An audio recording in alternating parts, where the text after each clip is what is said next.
While skinny dipping in the seas off Amity Island, a girl is killed by a terrible, invisible force.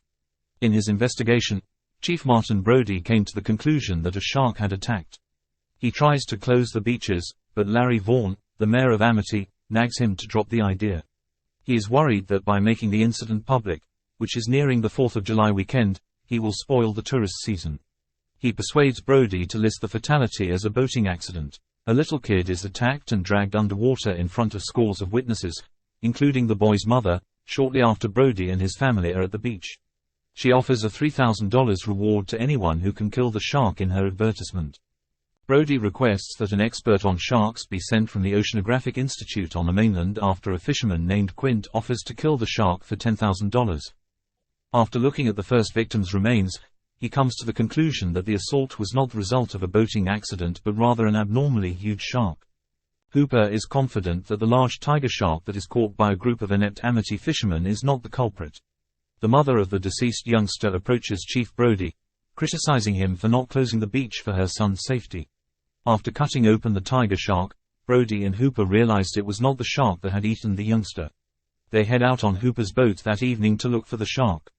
Ben Gardner, a local fisherman, is found dead in the wreckage of his boat, along with a great white shark tooth. When Hooper notices Gardner's pallid, beheaded head floating inside the submerged boat, he drops the tooth he is trying to get out. Mayor Vaughn, much to the chief's annoyance, insists on keeping the beaches open and will not accept that a great white shark is patrolling the ocean. The shark reappears the following day and kills a boater just in front of Brody's son Michael, despite all the measures taken by Brody and Hooper, who are frantically pacing the beach and scanning the sea. Mayor Vaughn, who is traumatized, is persuaded by Brody to pay Quint to kill the shark. Quint reluctantly permits Hooper and Brody to tag along with him on the hunt. One of the ongoing jokes in a seaside town is that the chief of police, Brody, is terrified of the ocean. He does not want to do this, but he feels obligated to the people he was paid to protect. To locate the Great White, the three men set out on the water.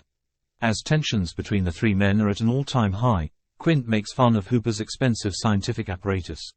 They spend some time looking for the shark when he suddenly materializes and reveals his incredible size.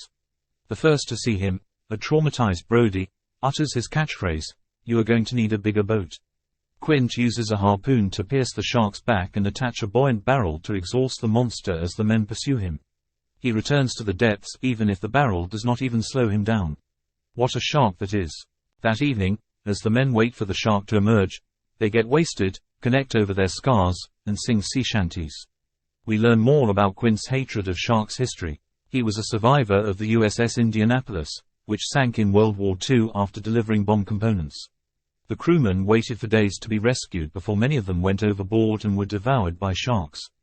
The shark rams the boat when it reappears. Even after Quint fires another barrel into his back, the man is able to scuttle under.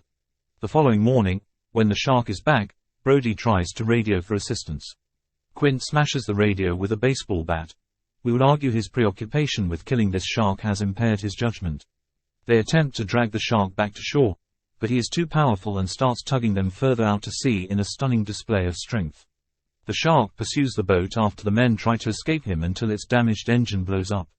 Extremely Moby Dick. Even Quint has run out of options at this point. What can he accomplish with his expensive equipment? He asks Hooper. When Hooper dives underwater in his shark cage with a poison-tipped spear, the shark approaches from behind and rams the cage, causing the spear to drift to the ocean floor. Hooper is only just able to swim out of the cage and hide in a cave on the ocean floor when the shark completely destroys it. Quint is killed horrifyingly as the infuriated shark climbs onto the boat's back deck and attacks the passengers there. He returns to get Brody as the boat sinks, and Brody succeeds in getting a pressurized air tank stuck in the shark's mouth.